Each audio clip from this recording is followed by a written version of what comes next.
Welcome back to another episode of Teacher Nerds Podcast. Now, I'm Ron Nober. I'm Joe DiPaolo. I'm a technology teacher, 3rd grade to 8th grade. And I teach 3rd grade. And we are joined by 3 great guests today. We have Dr. Jennifer Williams, Tara Harrington from Design for Change, and Donna, is it Guerin? Yes, Donna Guerin. Donna, it's Guerin, okay. And Donna Guerin. So welcome, everybody. We're excited to have you here. Thanks for having us. Jen, do you want to go first, kind of introduce yourself and just kind of tell us a little bit about you? Yeah, I'd love to. I'm so excited to be on this podcast after following it for all these months. You both fall, but my name is Jennifer Williams. I am here from Florida within the United States. I have a background in teaching, and I was in education for 20 years. Then in 2014, moved to higher ed. So I currently have the great honor of working with our future teachers and currently practicing teachers heading back for an advanced degree. I also am part of the team at Take Action Global with my partner, Koen Temmers in Belgium. And we are able to lead efforts around some of the projects that we'll probably be talking about today. And I'm also the co-founder of Teach SDGs. And author? And I have a book with SDS, Yeah. thank you, called Teach Boldly. Yeah, and so in Teach Boldly, I'm able to talk about all of my work around my point of Teach Boldly was to be able to showcase and spotlight some of the teachers that are doing this work out in our world. Got my copy right here. They did such a great job on that cover. But just talking kind of about the intersection of technology, design thinking, human-centered design, and how we can use that to take action for social good in our world. Awesome. Tara, do you want to kind of introduce yourself and Design for Change? Yeah, I would love to. Thank you. I'm so humbled to be talking alongside you all.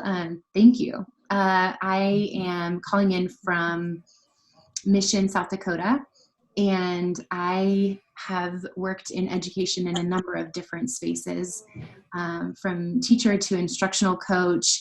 I've worked both here in the United States as well as abroad in Nicaragua, and I now am the co-director of Design for Change US, and also work at Sinte Gleshka University, which is the tribal university here on the Rosebud Reservation.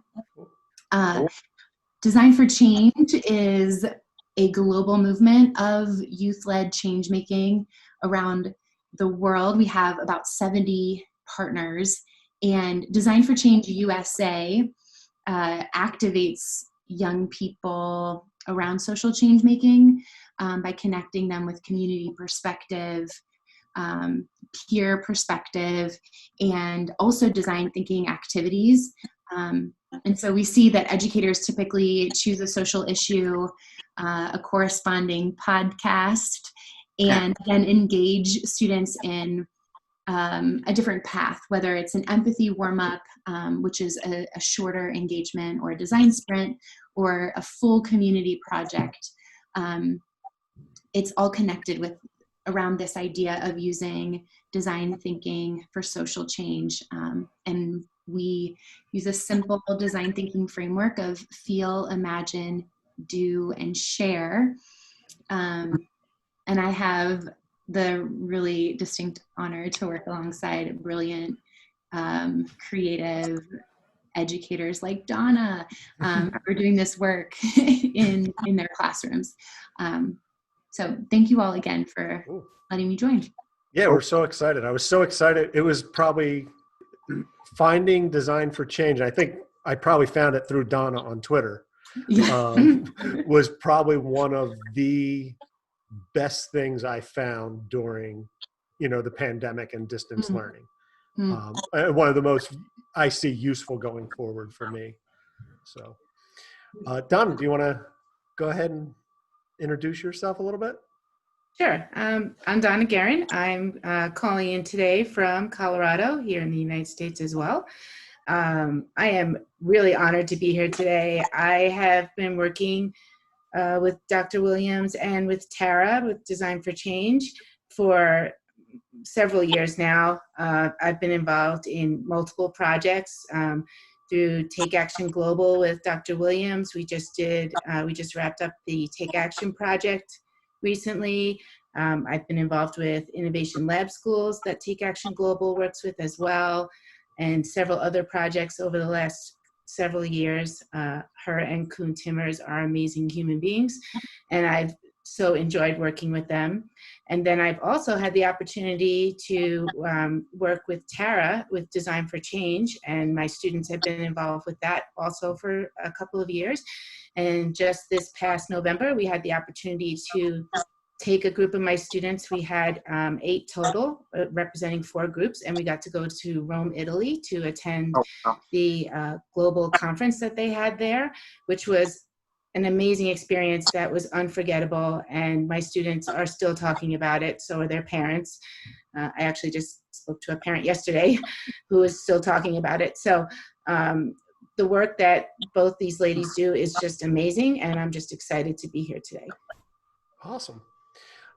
So we start off always with an icebreaker, and a lot of times it revolves around food. So this time it hasn't revolved around food. It's one of those rare occasions. But we decided, I had seen earlier in the week that Kurt Loder, the news correspondent for MTV back in the 80s, he turned 75, which really just made me cringe and feel really, really old. So I figured we'd do 80s music as our topic, and Joe loves music. I like music, but definitely Joe's a musician as well. Well, I mean, I wouldn't call it a musician. Like, hey, look, I'm you do our theme song and our outro. So, well, you know what? I'm not afraid to pick something up and play around, with musical instruments. But whether you call it making music or not, or having fun, I think that's what it's having fun. Yeah, but I do like music, listening to music for sure. And I'm gonna say, 80s music is having grown up in the 80s. And I know it's a cult classic. Do not like 80s music at all. So Ron, definitely not my favorite topic. But okay. But I think it's a classic topic. And I just want to say, like, you talk about being humbled. Holy smokes! Yeah. Like the guests on the show today. Like, I'm not gonna. And this is going to be. Normally I'm nonstop talking like I am now. Like, I never have a problem with things to say. But today I'm gonna just keep quiet and try and take everything in, because I think everything that's happened so far has changed my teaching. And then to hear everyone talk today, like it's you talk about humbling. Like, I'm gonna sit here and be quiet and take a lot in. So I'm also excited, and thanks for being on. So usually what we do is Joe and I will start we'll scaffold. We'll model 2 yes mores, 1 no way for everybody.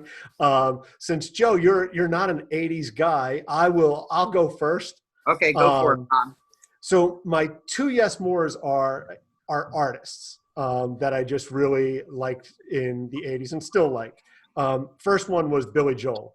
And look, Billy Joel can go 70s, 80s, 90s, 2000s, right? But that was like high school, driving around, and Joe and I are calling in from New Jersey, and I grew up in Philadelphia, went to high school in Center City, Philadelphia, driving around and just with my buddies, and Billy Joel playing is, it just reminds me of high school.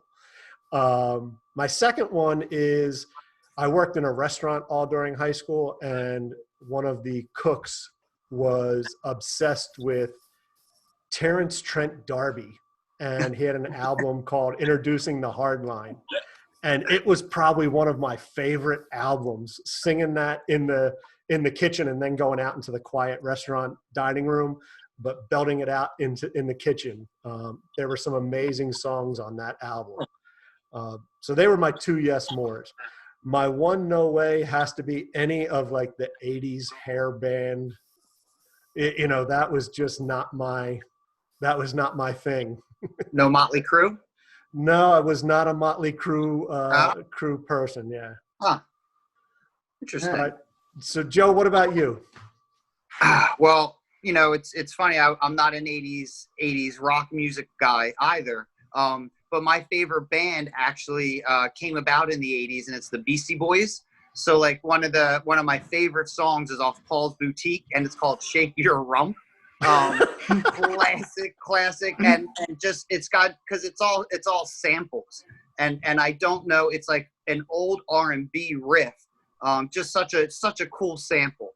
My next one is a little different genre, the Violent Femmes. Oh yeah. Love the Violent Femmes, and I guess if I would have to pick a song, it would be "Kiss Off." So those would be my two yeses. My one no is kind of it's Madonna. Like, I do not like Madonna, and Madonna. The first time I saw the Beastie Boys, they actually opened for Madonna in Madison Square Garden. So and my dad, we saw the Beastie Boys, and we left.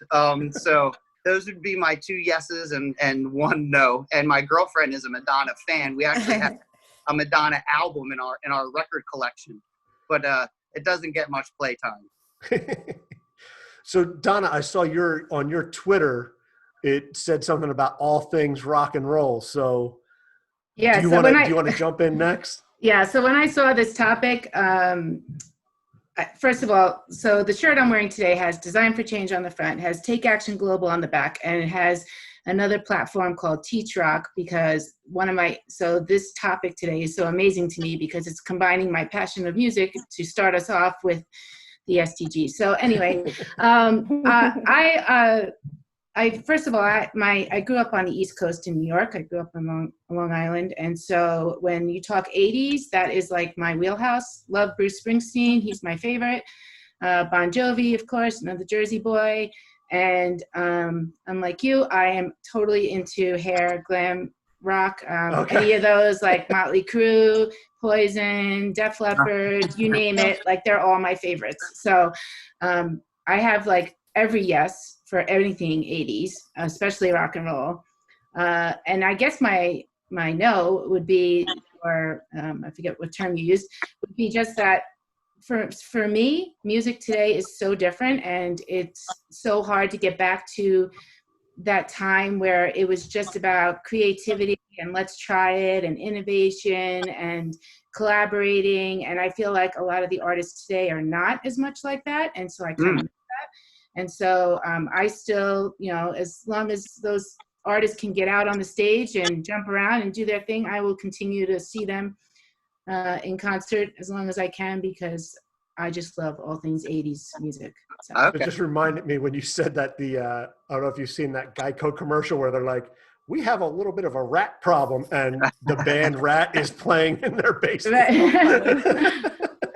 I haven't seen Rat. That's one band I have not seen in concert, but I've seen most of the others. GNR, I just saw them a couple of years ago. Oh, that was another, that first album, that was a pretty good album. Yeah. That was probably my favorite rock and roll album in the 80s. And that came out, I think I was in, I want to say 6th grade or 5th grade. And I remember, that Paradise City kind of like changed, like you hear a song and just the way I started to think about things. And that's, I guess, growing up in middle school, 10, 11, 12, it was so formative. And I keep saying, I didn't like the 80s, but I guess growing up, there was such a cool decade to come around in, and definitely for music. Cause like you said, they tried things and things were very different than what they are today. So that's cool. That's cool to have a no for any genre of music. Right. Dr. Williams, do you want to go? Yeah. All right. So the 80s for me. Oh, and first off, Joe, the fact that you saw Beastie Boys, I'm super jealous. Oh, man. Like, wait, what? There's a couple of bands like Donna knows, Coldplay's on my list, but like Beastie Boys, super, super sad to have not seen them in concert. But I just saw the documentary, did you see the documentary?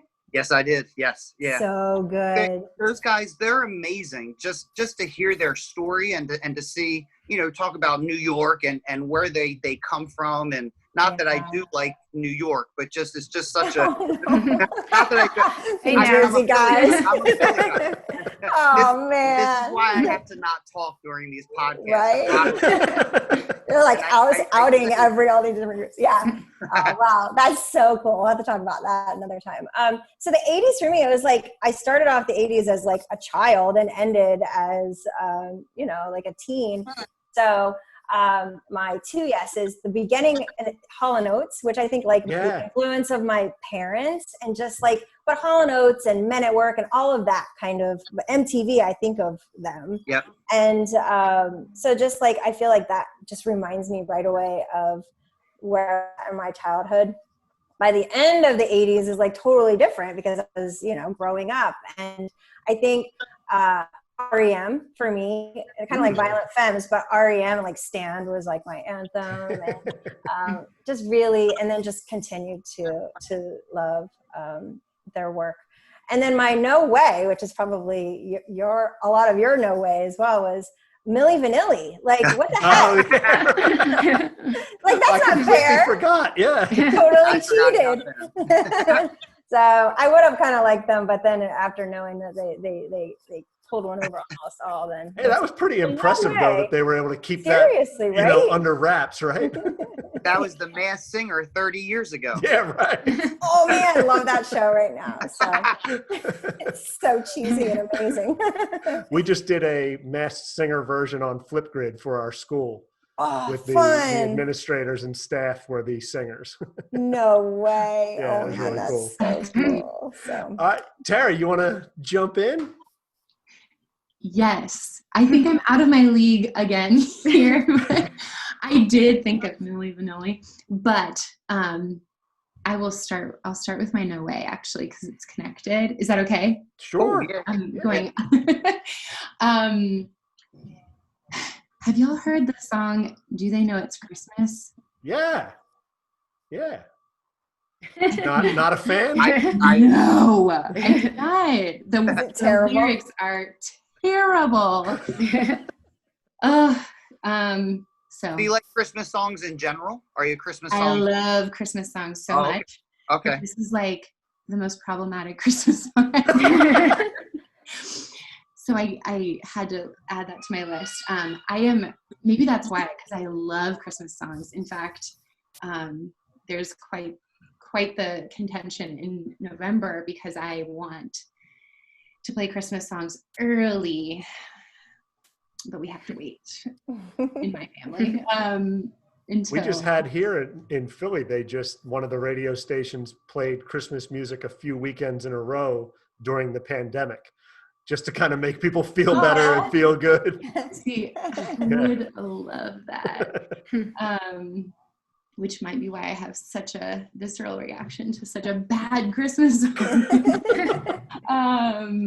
Tell us how you really feel about it. I was actually reading the lyrics again this morning when I was preparing for the call, and I was like, no, why? But to end with some of what I think is the best 80s music, two favorite songs, PYT by Michael Jackson. Oh, yeah. And I Want to Dance with Somebody Aww. by Whitney. Yeah. Your second album, Whitney. Those are my two yeses. They're pretty good. Hey, Michael Jackson's music was game changing, right? For music in general. So most definitely, I love dancing to that song. At a wedding, that's a constant at a wedding, at least around here. Oh boy, my dog just came back from the groomers and he just came in hot. Yeah, I think PIT and I Want to Dance with Somebody have just stood the test of time. Yeah, most definitely. Yeah, awesome. So let's jump in. So for us, I guess. Does somebody want to take on just kind of talking about what the SDGs are? And I'm saying, Dr. Williams, would you want to just kind of talk to that? And like I said, you were the one who inspired Joe and I to really take hold and do these things. I think probably have inspired a lot of people to do the same. So No, thanks. I love that session. Those 2 sessions actually when we were together, Rewire. That was a great conference. So, and I can kind of even share what the SDGs are, but really just even my journey in coming to them. Sure. So my background, I was at a Montessori World School. So any of your listeners familiar with Montessori, it's a practice that incorporates peace curriculum, world studies, geography, really building our students as global citizens. And so we were early adopters with technology. And so we got iPads very early on and not really having an idea of how to use them or a book to show us the way or a Twitter PLN to help us figure it out. This was like 2011 maybe. And so we said, let's align our tech integration to our mission of global ed.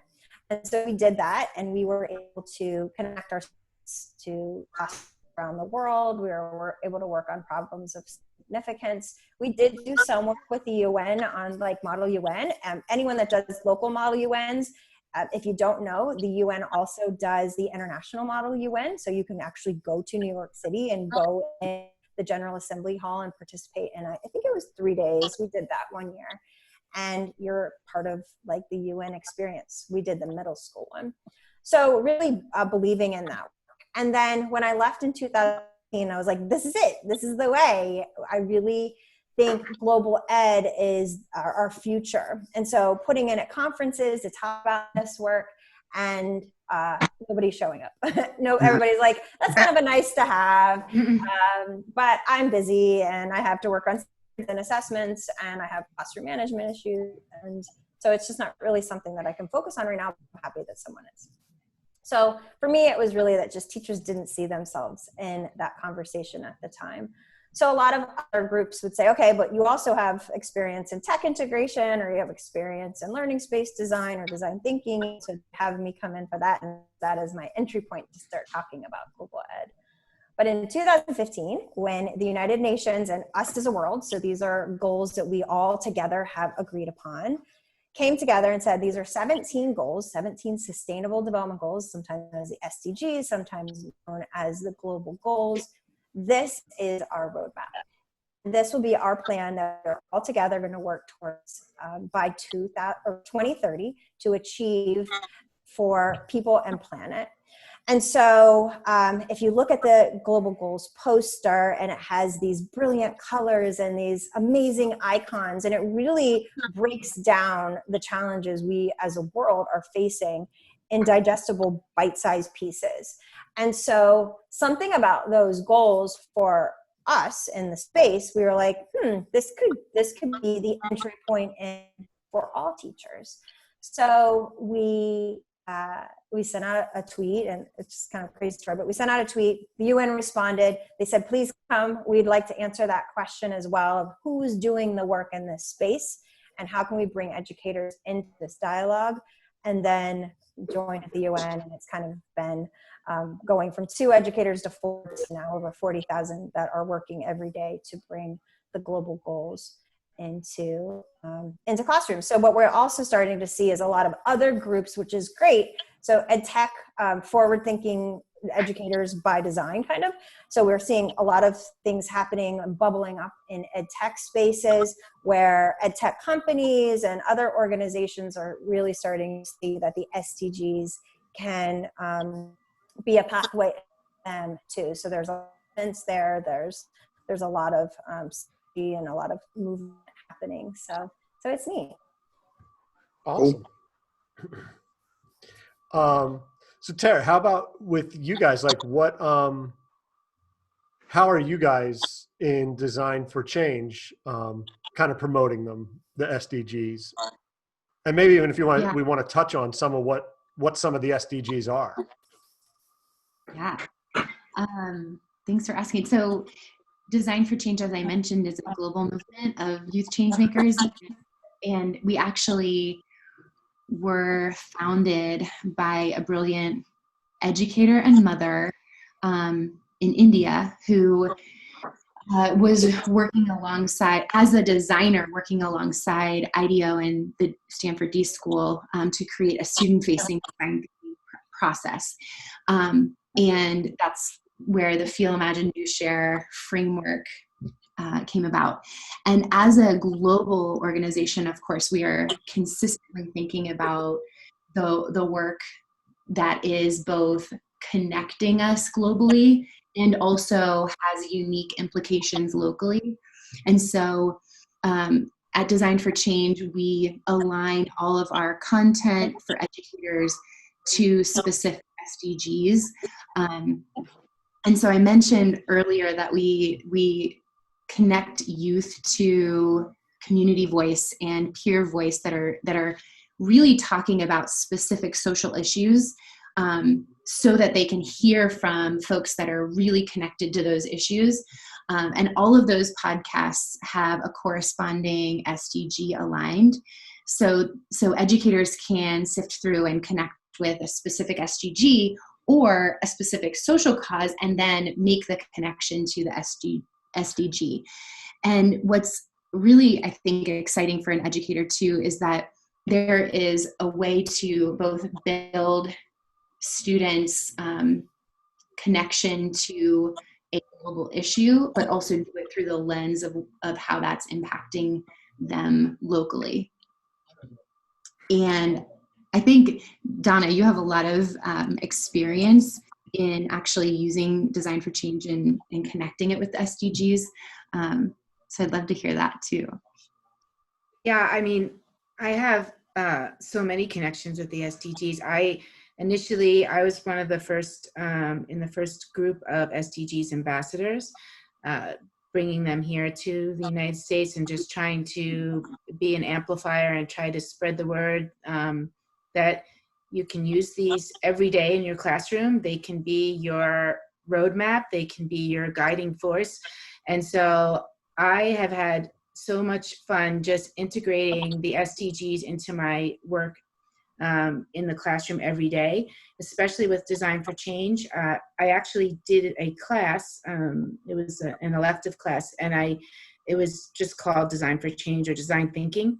And so all we did was concentrate on, the kids took a deeper dive into which SDG they were interested in, and then they connected those SDGs with a passion that they had, and then they developed projects around that. And that's how the last year I was teaching 8th grade, and we actually came together as an 8th grade unit, and the other teachers were a little hesitant because I just said, we're just gonna focus on the SDGs and design thinking and bringing the world together and we're going to take the curriculum and we're going to learn through the SDGs. And so we took a leap, and it was wonderful and so awesome to watch the students, because they took their passions and they related them to an SDG. So one example, which is like one of my favorites, because one of the passions is mine, which is music. And so a group of students were really interested in music. And so we took a deep dive. We went for a tour of an actual engineering studio. We got to meet them, and the children put together a song that related to the SDGs. They said it related to number 17, which is Partnership for the Goals, because it incorporated all the goals. And so they wrote and recorded their own song, which is on 6 different platforms. It really, to me, integrates all the SDGs, and it integrates their passion for music. And so I often use it in the classroom that way, where I take the students' passions and I match it with one of the goals and incorporate it into great projects, both through Design for Change and through the Take Action Global. Cool. That's awesome. The song, what's the title of the song? It's called Side by Side. I actually just retweeted it about a week ago, because it really is very apropos right now if you listen to the lyrics, because it's talking about, if we just work together as one world and one planet, then we can get things done. So, and it touches on number 1, which is no poverty. It touches on number 14, which is life underwater. So it's actually a pretty good song, I think. Hey, well, look, if you like it, Yeah. and you're the music person, then it's got to be good, Right. And I think one thing that as I started to work with the SDGs and listen to you, Jen, at the Rewire, was I think the cool thing is we are our students now, and I don't know why it is, but when I was a kid, I wasn't really thinking about what's going on somewhere else in the world, or necessarily about pollution or things like that. But I feel like students today are so much more in tune and aware and, want to be involved. It's so neat to see that. And maybe it's the 24-hour news cycle that we're on, or news being at your fingertips.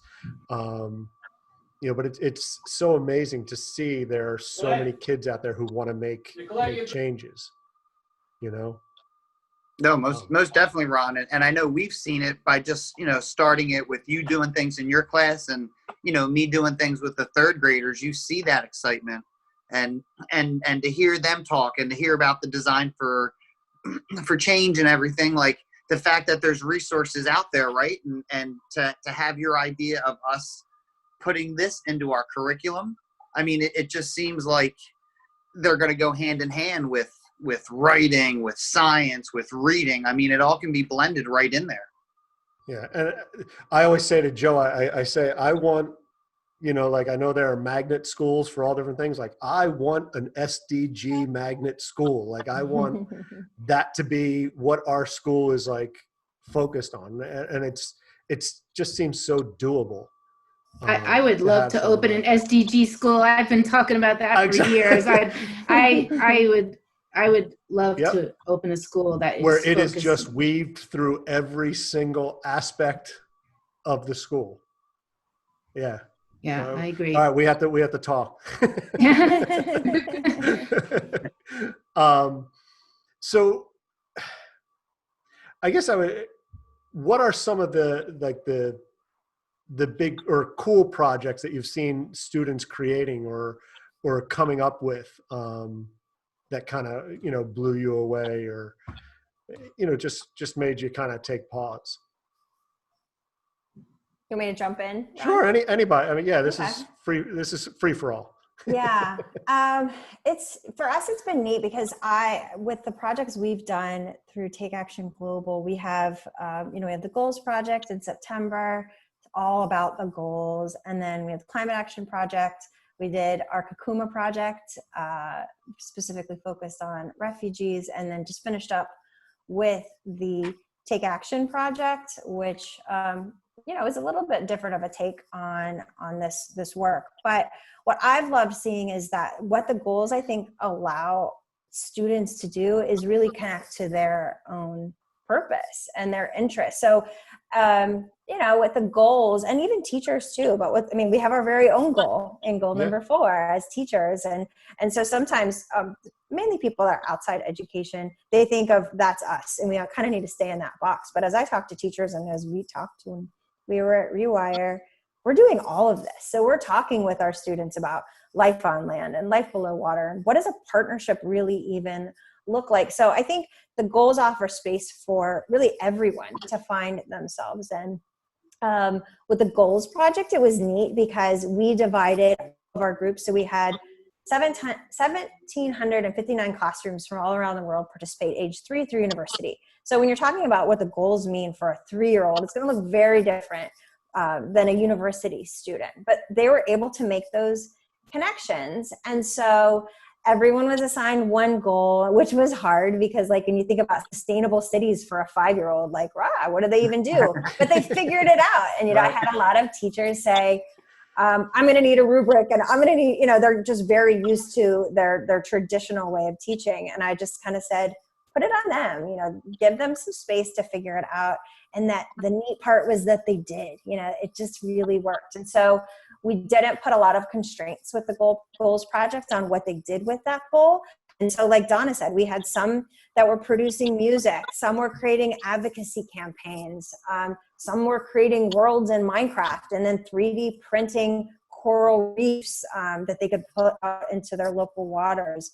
And so like like we had all hundreds and hundreds of projects that were submitted. And in my mind, it was like, they're all neat in their own way, but I love the fact that they can make it their own. With the Take Action project that we just finished up last Friday, and Donna's students did like such a phenomenal job presenting their work at our day event last week. But what we did with that was a little different than the Goals project. This was a 9-week experience. So it was a little bit longer, and we wanted to kind of provide some depth. So we took our students through an experience, and we had 500 classrooms participate. So we launched on March 1st, and then coronavirus happened. Yep. And so it was like, oh, what do we do? Do we keep going? Do we stop? And so we decided to keep going. And we went from levels of self to local to global to universe, and then back to the individual student. And so they had this really full view of what's happening in the world to then answer a question that was posed by the UN Secretary General this year. It's the 75th anniversary for the UN. And he would like to know, what is the future we want to create, specifically wanting to hear from the youth. So that was the work they were doing over the 9 weeks. They were trying to, and kind of moving through human-centered design. So a lot of inspiration, looking to trusted experts. Like when we talked about the planet level, we had WWF come in as our trusted expert. When we looked at the universe, NASA was there, and the Mars team, and they did a really cool webinar for us. UN was our trusted expert when we were talking about shared humanity, and then brought it back to the students. And so they determined the future they wanted to create. And then last Friday, we had Take Action Day. So we had students coming together in a huge online global event, which was insane.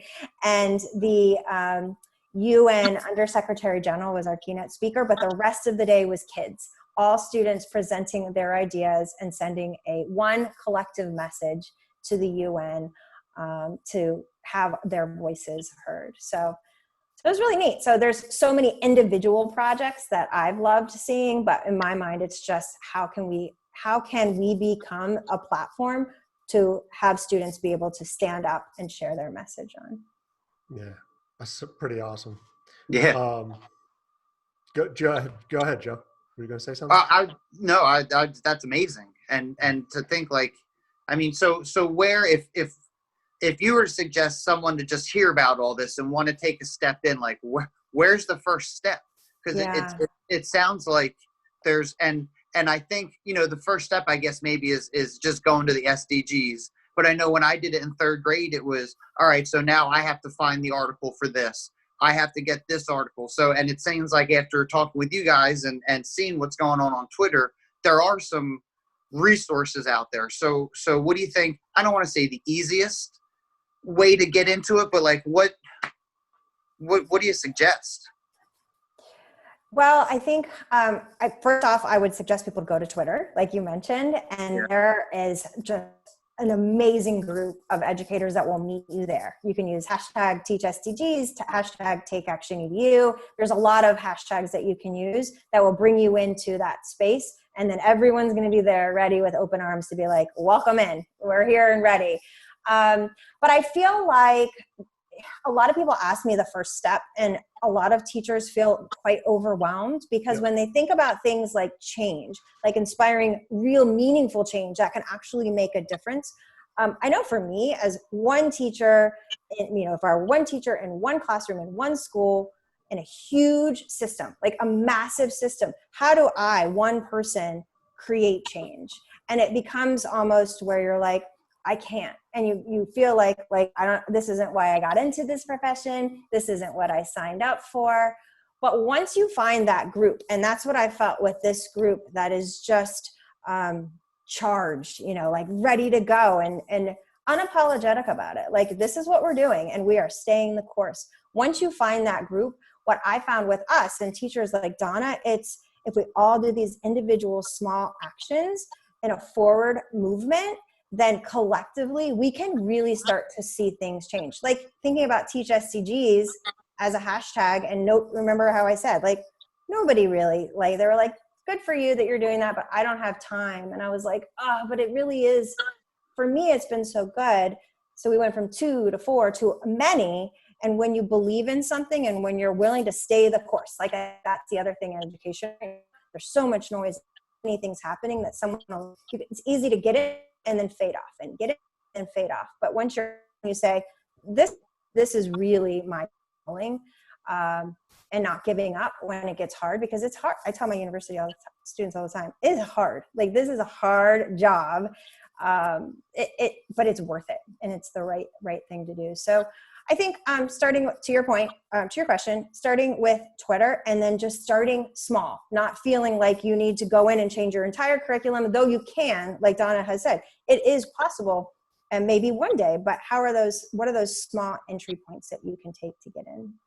Cool. Yeah. Awesome. And don't be afraid to make a mistake, and you have to be the type of teacher that is, like, I haven't used a textbook in, I don't even know how long, but that's just how I like to build the plane as I fly it. And so Right. Yep. you have to give yourself a little leverage to say, I'm just going to try this and it's going to be okay. And if it doesn't work, that's okay too, because you're modeling that resilience for students as well, that you can make mistakes as well. And so there are so many resources out there that it can get overwhelming, but looking at Take Action Global and looking at their projects, that's something that you can dip your toe in the water and just kind of get started and have a group of people that will help you through it. You can go to the Design for Change USA platform, and they actually, I'm sure Tara could speak more about this, but they're actually doing things during remote learning as well. They're doing the hashtag Do Good From Home. Yep. So, and to me, it's almost like a fever that you catch. I don't know. That's just me. But I just, ever since I've gotten involved teaching this, it just oozes. I mean, I know you've seen on Twitter too, my son's caught the fever. Yep. So he's doing stuff from home. And so once you get involved in it, it is just something that is just amazing. And it just changed my whole teaching. Everything I do is just about the SDGs, and that's just I found out about them on a Saturday, and by Monday my co-teacher came in. The kids come in at 8:20, and she came in, around 8 o'clock. I said, "Yo, guess what we're gonna do today?" It's not what's in the lesson plans, but like, and she's got that same attitude. She was like, "Okay, cool." So and next thing you know, like, it snowballed. And we got into a project, and it was all on us, and it was hard and it was tiring. But the kids, their biggest question is, why do we have to stop? We raised this much money. What? And my initial response, I said, because I'm tired. I need a break. I said, it doesn't have to stop. I said, but right now, like, there's an endpoint. We collected X amount of money. Like, the next process is now getting this money to where, where they need it. And then we can look at something next. We can continue this. So I think moving forward, I am going to, but moving forward next year, definitely pick something. But for the rest of remote learning, to kind of, if I was going to pick my one group, like the Do Good From Home.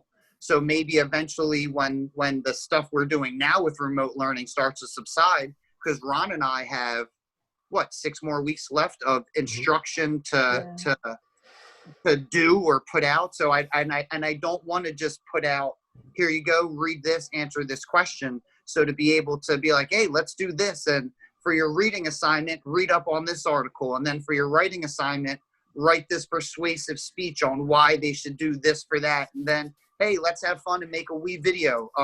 So like, and I think that's going to be better. And I don't care if they don't learn multiplication facts for the rest of the year, but like, if they've learned to care about something and then take all these steps to I think that's learning. So it's very exciting. And now I'm going to stop talking, because I will keep going, because it's like you catch the fever, the passion, and it's like, the neurons are firing. It's like, ooh, like, let's do this and let's do this. And so it's cool to have all those resources out there, because it is definitely a lot of work, but it's good work.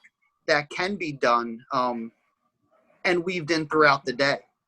Yeah, and like my students during this remote learning time, I've had about 90 to 95% attendance every day. We meet every day. And I attribute that because they are working on these projects right now, and we were part of the Take Action project. And I really feel like it's they want to be there because it's fun, and we've been showing each other's projects, and they're actually, I don't know, they're creating their own like a village, I guess, on Minecraft right now. They're sharing usernames. I'm learning Minecraft. I'm joining their world, but apparently they want to connect all their different worlds that they're creating because they, as part of the Take Action project, they were supposed to, say what kind of world they wanted to create. And Wow, I have cool. to tell you that I was like blown away by their little cities that they did. I mean, they had paved streets and like solar panels, and I don't know. I can't wait to get in there. I'm going to ask my son to help me because I don't know how to get in there. But I just want to. I mean, the things that they're creating, and again, it's because they're passionate. They're bringing, they love video games, right? And that's what we can do right now because we're home. And so they're taking their passion for video games and they're putting that with one of the goals. And so, which is number 11. All right, I'll Would stop you be quoting able the numbers, but Would you be able to use Minecraft at school? Like, because I don't know if because I mean, it sounds like it's something you would want to be able to try and weave in, but I know we're kind of limited on like Well, I that. think we're strictly Google. And I right. think Well, they can Minecraft's do it at home, Microsoft, and then right? they take Yeah. pictures and video, and there's Okay.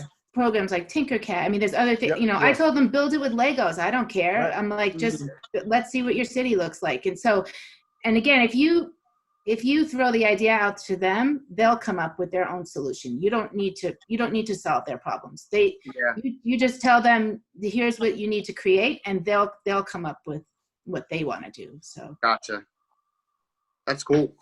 I love the Minecraft idea because I'm not a gamer. I don't do the Minecraft or the Classcraft.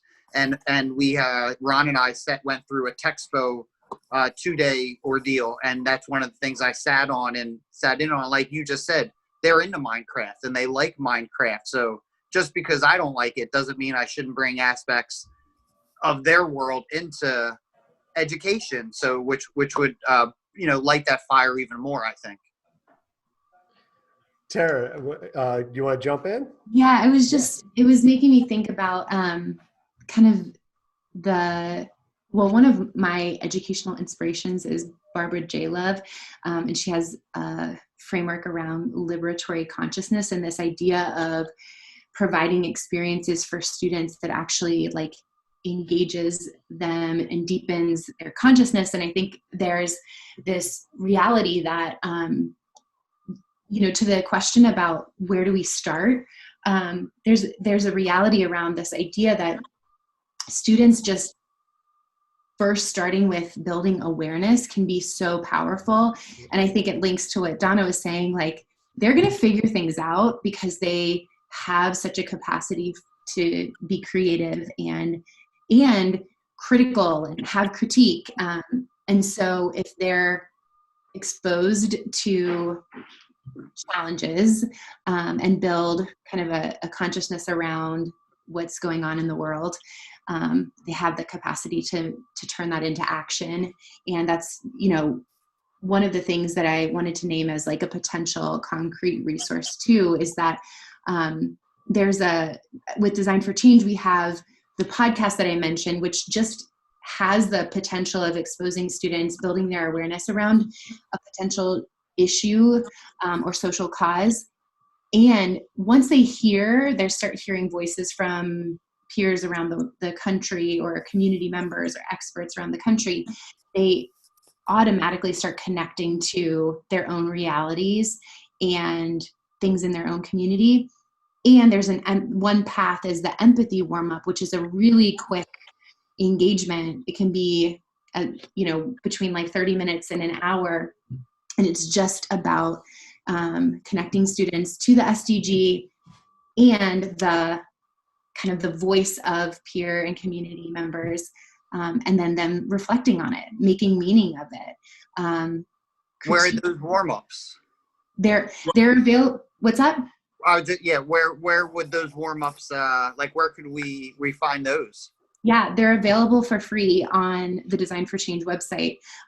So if you go to the Design for Change website, you can navigate to social causes and kind of see all of the podcasts and the SDG alignment. Okay, awesome. If you click on one of them, you can preview an empathy warm up and go down that pathway. And like I said, there are a couple other more robust pathways, but I just wanted to acknowledge that I think like just building awareness as an entry point can be really powerful.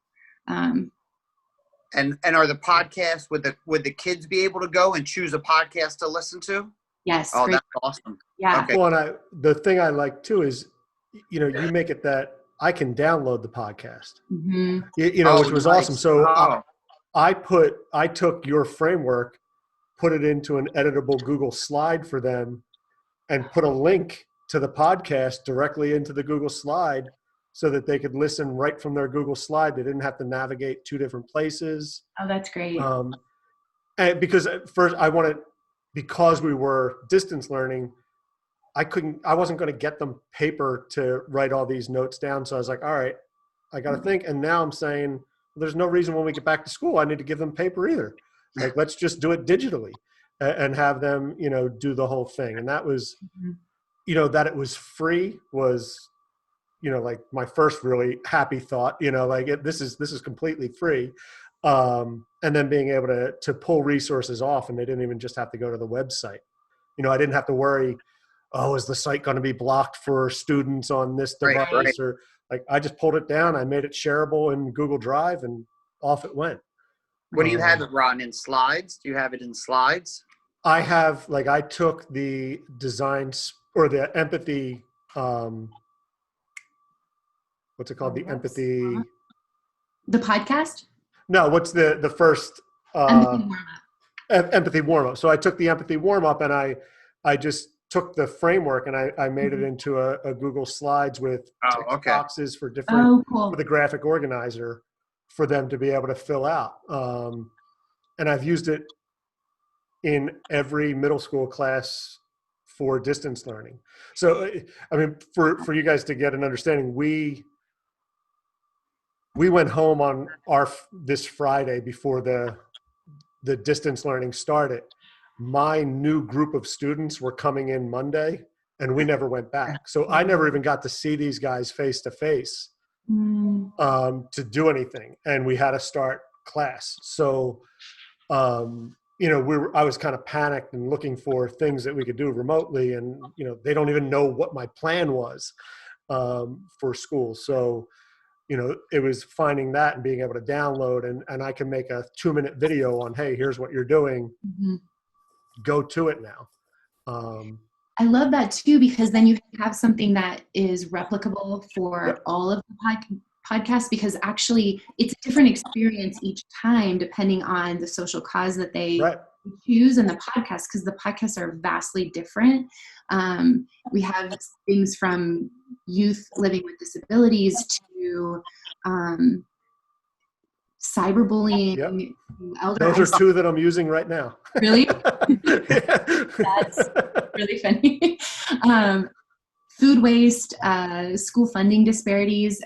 And then we also created kind of a bundle of podcasts that are really specifically connected to folks that are experiencing unique challenges during the pandemic. So one on racialized discrimination, and also one on the connection between air quality and COVID-19, hygiene and safety, and all of which have the connecting SDG as well, whether it's life on land or good health and well-being or reduced inequalities. So I love that replicable nature of creating something in Google Slides. Plus, it obviously integrates directly into what you're using, the platform you're using. And I can share, with you what it looks like in Google Slides for sure. We can connect. Yeah. I think the one thing that there are two things. One, I like the idea of students being able to, however you want to get the word out, about this thing that you're passionate about, you can do.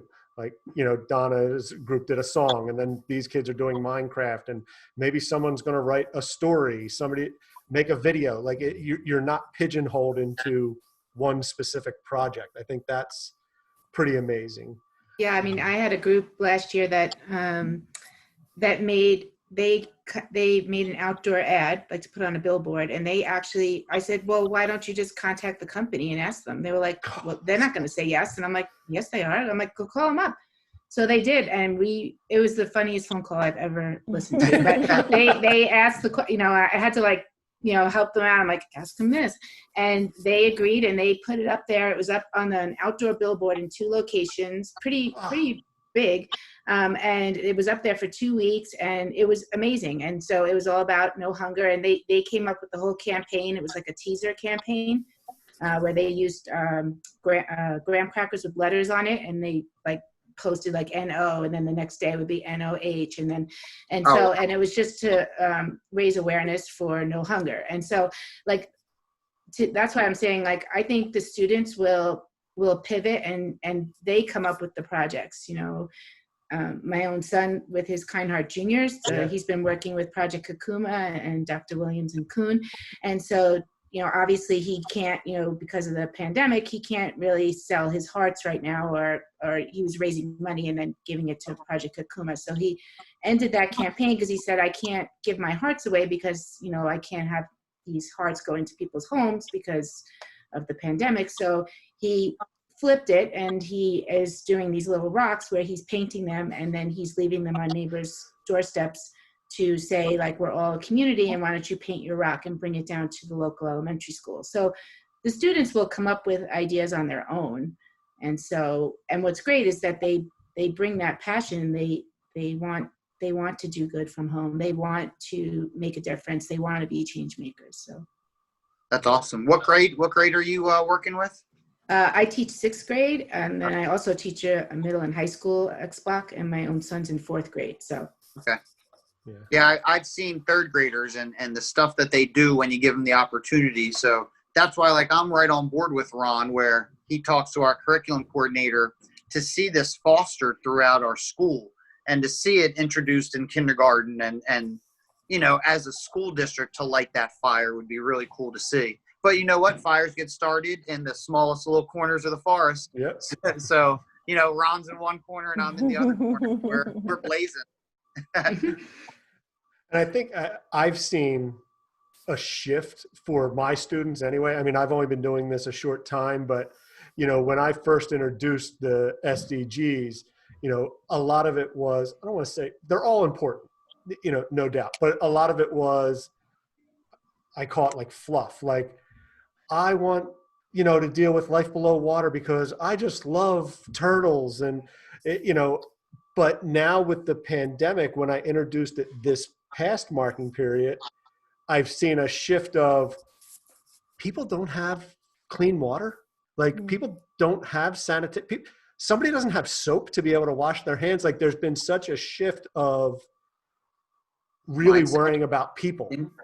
And that's been really, heartwarming to see, and something that I just keep thinking to myself, this has to continue when we get back. This can't, when the pandemic ends, we can't go back to normal, and we have to keep going as to why these are so important, and, picking ones that are really heartfelt. I don't know if anybody else has experienced seeing that shift in any of the kids. Yeah. Well, I mean, and they're living it, and they have Right. those direct connections. So, and I think if you have those students that say, well, I want to focus on life below water because I care about turtles, I think they had that connection to Right. turtles. And so that made a lot of sense for them. But I mean, never before. And it was crazy with the Take Action Project, because we went in with our essential question of what does collective action look like? And then it was oh my gosh, we're in it. We're living it. It is wild. So I think right now, all of these children are having those personal responses to what's happening in the world. They're as you all were talking about with Design for Change, they're living through empathy, and they're starting to see, oh, I didn't really understand how my actions impact others and what are their needs and what can I do for them. So I think we have to keep it going. And now that we like, this has been, and like, I just kind of watch all of your body language, and I see that with teachers, like you're like, I caught the fever, and it's like you're in, like your whole body is like a part of this. And I think that's what we're seeing with the teachers with the SDGs and just even social impact, social change in general, that they're like, wait a minute, this is what I signed up for. I didn't sign up to grade papers and even to write lesson plans. Like that wasn't what I signed up for. My university students, every first week, every semester, I say, why did you get into this? And they say, everyone, 100%, every semester. I'm waiting for one to say something like totally like blows me away, but it surprises me. They want to make a change in the world. I want to make a change through children. I want to make a difference. And they always have. I had that one teacher who changed my course, and they know it. And so I like hold on to that, and I have them write a letter to themselves, like their future teacher self, because I'm like, when it gets hard, you can open that letter. But those teachers that participate in projects like these, they say, I got connected back to my why. And I remembered why I joined in education in the first place. And when they feel that way, their students feel that way. And I mean, why, if we're not excited about teaching it, then who's going to be excited about learning it, you know? Yep. So like teachers like Donna, they're like, oh, I'm a whole new teacher, and watch out world, here I come, and there's no stopping me. These teachers are getting students on board, and it becomes, I think I've been thinking a lot about this concept of student choice for this year, really. But, you know, student choice has become this big buzz of teachers now. Student voice, student choice. And so when we think about choice, though, are we really giving true choice? And so some teachers will say, well, I give choice in my classroom because I give them an option between two paths or two items. Do you want A or B, path 1 or 2? Which is a beginning, but it's not choice. Like choice is, I choose to come to school. Like that's the true choice for our students. And like Donna, the work we've done with Kakuma, I have classrooms in different parts of Nigeria and Kenya that I realized it then when I saw pictures of what school looks like there. And I'm like, why would children choose to come to these schools? And it's because school equals hope. School is a privilege. School equals their meal for the day. Like they have this motivation that they are like, get me there. I'm coming no matter what. How can we have that here within the United States where it's a true choice, where students are like, I can't wait to get back to school every day because watch out, I'm going to be in Donna's class and we're going to create a billboard and the people in my community are going to listen and I'm going to make change. So that's the choice that I'm aiming for now. And there are two things. I think for me, I would tell somebody, be prepared to get emotional at times if you are doing these SDGs, because I shared with Joe, I had an 8th grade student. They picked 3 and had to say why it speaks to them. Like that was, you know, one of their things to start off. And he picked zero hunger, and he wrote that he was picking it because he knew what it was like to live hungry, and that he said, I'm underdeveloped because I wasn't able to get enough food as a young child.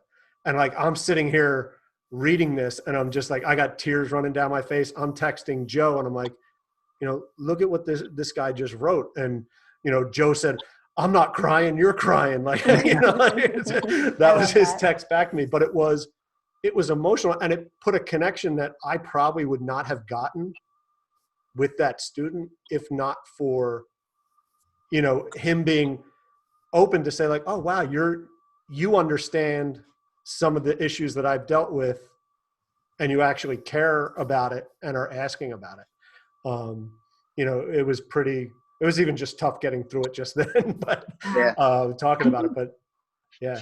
I think that's the power of this is really allowing students to connect to things that are most impacting them. And you asked about projects, and it's making me think about projects that we've seen too, from students in Chicago leading a youth summit on gun violence because their community was impacted by gun violence, to second graders in Idaho who wanted to create a safe crosswalk in their community because there was really like dangerous activity near their school, and then students from South Dakota who were working to stop an anti-protest bill that bubbled up after the Standing Rock protests. And it's just so unique to what they're experiencing, and they're most connected to the issues. And when you are able to connect students to the issues that they know so much about, it's just so profound and powerful. And so I love that story, and I appreciate you sharing that, because I think that's students have so much power and bring so much knowledge and experience already just in who they are and their being, and this allows them that to actually like have so much value in a classroom. Yeah, and it's relevant to them. Like that's what I was saying. I think I was saying to Joe yesterday, in a classroom, in a school, you got a captive audience, right? Like, I mean, whatever, I could teach whatever, you're still going to be there. And where we're in this remote learning, I'm competing with Xbox, PlayStation, Hulu, Netflix, YouTube. It's got to be relevant and meaningful for them to want to, jump on board. And like Donna, you were saying, you have 95% of your kids showing up. Clearly it's relevant and meaningful, because I could pretend my internet's not working and not pop onto your Meet or Zoom. Right. And I, like just to keep the learning going. So for example, this quarter, we were supposed to go to this local animal sanctuary called Love and Arms Sanctuary, because we were talking about animals, and some animals are abused and have different things. And so we were going to go to the sanctuary. Well, they were nice enough to do virtual field trips. So every Friday, we read to the chickens. We realized that chickens apparently really like technology. And so we read to them, and they put the iPad there, and the chickens are kind of interacting with us. Wow. And then with my middle and high school students, later today, we do it every Friday in the afternoon. You guys are welcome to come join us, because I invite whoever wants to come. They do these compassion tours. And so we're going around, and they call them residents there. And so we're meeting the residents. Today we're meeting the turkeys. And they kind of tell us a little about their history and why they're there at the sanctuary. And so, like I said, I've had people join in because it's fun. Like, we get to learn about the animals. And I found bringing experts in about different and tying them somehow back to the SDGs has been really good too. So we had a musician last week come from Teach Rock, and we had another gentleman who we watched his documentary that he made about, it was called E-Wasteland. And so he came in and talked to us about his making of the documentary. And so I just think keeping it relevant, and kids want to learn more about it. They're passionate about it, and it makes them want to complete things. So that's what I was looking for space on my pad to write down, bringing in the experts to SDGs, to take it to the next level. And we live in a pretty close-knit community where, Ron, you back me up, right? Like there's definitely people where we could reach out to, community members, parents, business people that I think could definitely help push this. I mean, we reached out to little Steven from Bruce Springsteen's band, and he came to us.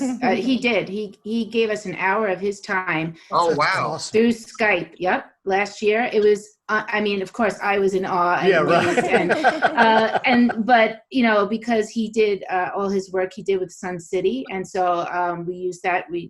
So the overarching theme was, what's your superpower? And we started with the power of music.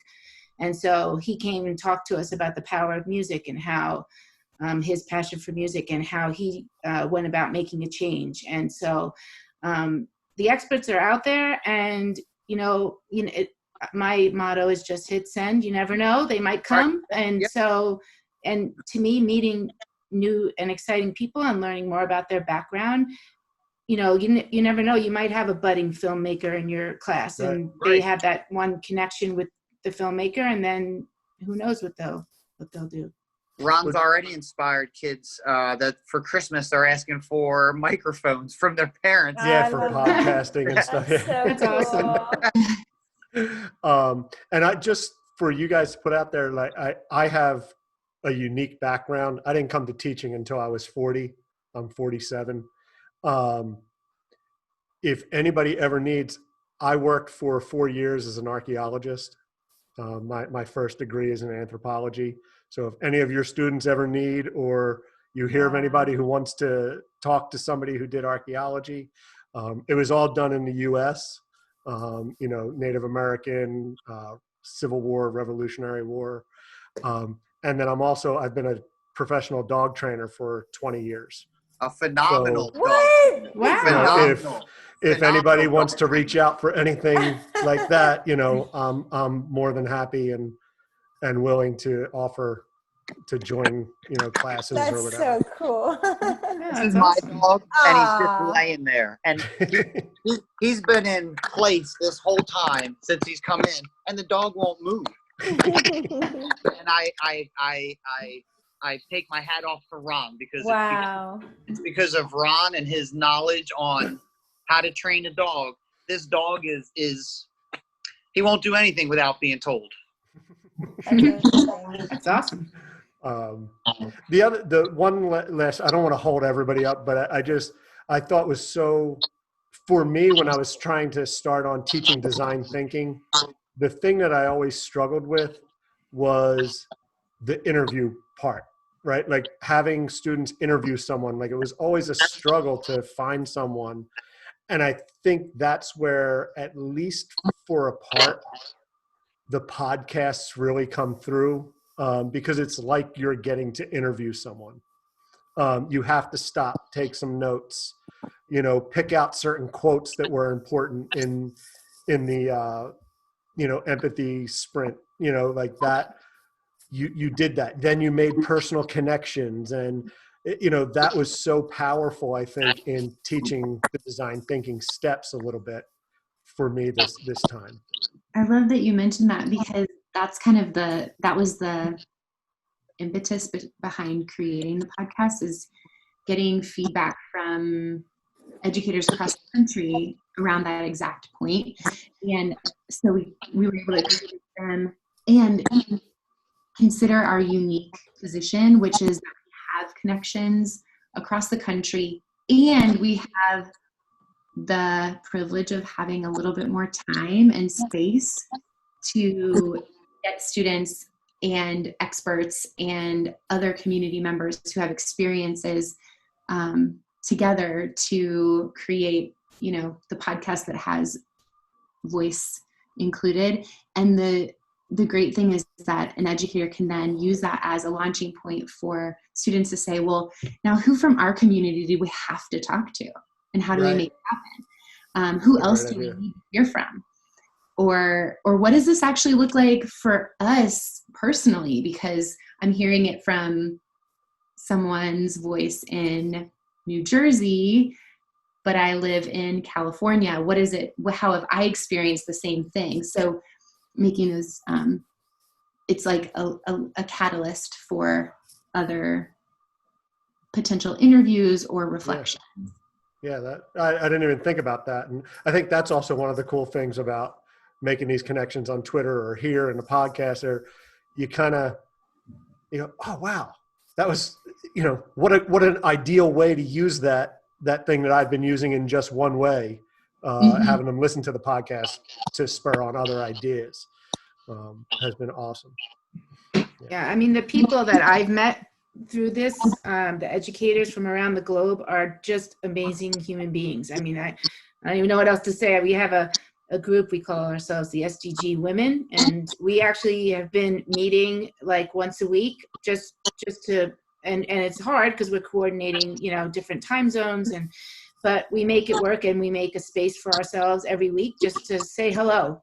So, I mean, to me, the educators and the people that I've gotten to know through working with the SDGs is incredible. So, yeah, it is. I think you do have to be willing to, like, sometimes I look and I'm like, man, I'm not doing a thing compared to, what somebody else is doing. And you have to be able to take a breath and say, okay, I'm not doing that, but I am doing this. And if I can grow 1% or learn something a little bit from what they're doing, that's the goal. Because sometimes it is a little overwhelming to see what somebody who's been into it for a while is accomplishing. Yeah, everyone has their own journey and their own pace. And even if you're doing this much, you're doing just fine, Right. I feel like Ron, right? Like trying to play catch up, but like all through my schooling career, that's all I was ever doing was playing catch up and copying and cheating and like doing everything I possibly could to not fail. And so like this is no different. It's just, but you know what? It's a lot more fun. It's lit. So it's going to be cool moving forward, Ron. And at least now we have like more people to add to it. Ron and I and our other buddy Gary call it the brain trust. Like anything, Yeah. Kicking around those ideas. So it's cool to see all that happening. And I guess Dr. Williams, it's like you said, like little pockets of people and teachers and classrooms working, and one little pocket here and one little pocket there, might not seem a lot, but in the grand scheme of things, all those little pockets add up. That's it. Yeah. So I guess we'll kind of start to wrap up, but where can people get in touch with you all? If Dr. Williams, if you want to start, where somebody could get in touch with you if they want it. Yeah, I'd love to. And I'd love to hear from people in your network that are out doing the work or are trying to find ways to get into the work. And so I'm on Twitter a lot. And so I'm at Jen Williams EDU on Twitter. And also my website is jenwilliamsedu.com. And then our work around Take Action is Take Action EDU. And Teach SDGs is Teach SDGs on Twitter. Really all social networks. And then the website, teachsdgs.org. Cool. And the SDG ambassadors, the applications for that come out in the summer? Yeah, in the summer. So we have, it's kind of like, so Teach SDGs is not even a nonprofit. Like Take Action Global is the nonprofit arm of Teach SDGs. So Teach SDGs is just a space. So it's just a movement. And we had been encouraged to go after funding and nonprofit status we still are encouraged to do that. But it never sat well with us because just like the SDGs are owned by all, like the SDGs belong to everyone, every person, anywhere. We felt like Teach SDGs was the same. Like it's a space that belongs to all teachers and students. And so we're just there to facilitate that. So we have teachers that are doing the work. We have pledge takers, so people can go on to Teach SDGs and take the pledge. So an action and say, I'm in it, I'm ready to do this work, and I'm going to teach the SDGs in my class. And then our most engaged group, people that are out doing the work, inspiring policy change, inspiring change in instruction, those are our Teach SDGs ambassadors. So currently we're at our fourth cohort of ambassadors. So it started small. I think our first cohort we had 50 people, and now we have about 850. So we'll have, awesome. And it's great. Like at one point even we were like, maybe we should just move away from having ambassadors because we don't want it just to be like a badge, like a digital badge on their email. We want it to really, it's a lot of work to go through the applications, and it's a very vetted process. And then we started, especially outside of the United States, being a Teach SDGs ambassador gives, like, people in Nigeria, they'll say to me, this now gave me authority to go to my Ministry of Education and say, I am a Teach SDGs ambassador, and we need to make change for quality education for all. So we're staying the course for sure with that now that we've realized that. So we'll have our applications for our fifth cohort come open in the summer. and those will be due on November 1st, and then we'll announce our new cohort in December. Cool. I'm gonna do Please an application do. for You sure. must. Oh yes, you and Joe must. And Donna, where can people reach you? The best place to reach me is probably on Twitter. So that's at DLGUERIN. So at DLGuerin1. That's my Twitter handle. So I'm on Twitter as Dr. Williams, and Tara can attest to all day. And so you can always reach me on Twitter, but that's probably the best place. And direct message me. I'm happy to be in touch. And Tara? Yeah. Well, folks can find all of the resources that we talked about at www.designforchange.us. And you can also follow along at DFC USA on Twitter and Facebook, and at Design for Change US on Instagram. Right now, we're really focused in the social media space on the Do Good From Home challenge. You can also follow along with that hashtag Do Good From Home, to see what students are doing from home. I wanted to also just name that every year we accept applications through our website as well, for student projects, for students to be ambassadors to the Design for Change Global Conference, where they share their work globally. And Donna's students were U.S. ambassadors last year during the international conference in Rome. We will not have an international conference likely this year, but the following year we are planning to, and so we are also accepting applications to be U.S. ambassadors through Design Thinking for Social Change projects. Awesome. So, Joe, did you have something you wanted to say? No, I'm just like Thanks for blown listening away. to Yeah. today's podcast. Keep up with every new episode by subscribing on Apple Podcast, Spotify, Google Podcast, Anchor, or anywhere you listen. Remember to visit teachernerds.com, and that's nerds with a Z. Follow us on Twitter @TeacherNerds and on Instagram @TeacherNerdsPodcast. And thank you for being one of the Teacher Nerds.